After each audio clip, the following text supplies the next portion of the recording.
खुलुमबाय गोजोन फुंबिलिनि गासैबो बड'लेण्ड बुब्लिनि अनसायगिरिफोरखौ बरायग्रोबाय। दिनै 28 डिसेम्बर रबिबारनि फानजामुथिखौ फरायथिनो लादों आं उदांस्रि मुसाहारिया। फानजामुथिनि गिबियाव दं मेष राशि। खामानिफोरा गोदोसोना थानो हागौ, न'आव थाथेरनो सम मोननाय नङा। बृष राशि।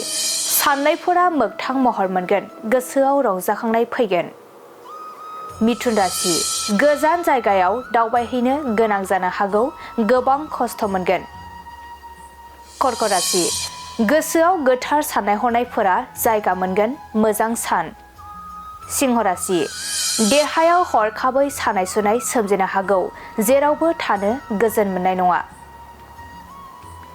कन्या राशि। सोरनिबा अनसायनाय मोननो हागौ, गोसोआ जोबोरैनो खुसि जागोन। तुला राशि। गिदिर खैफोदनिफ्राय रैखा मोननो हागौ, लामा हान्थिनायाव सांग्रां जानांगोन। वृश्चिक राशि। बायदि जेंना जेंसिनि गेजेरजों साना बारलांगोन, गोसोखौ सान्थि मोननाय नङा।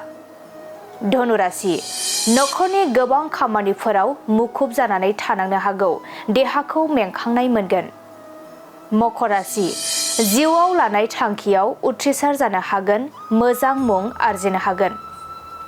कुम्भ राशि। सानै आंगोनि गेजेराव सन्देह सोमजिनो हागौ, सोमोन्दोआ गाज्रि जागोन। मीन राशि।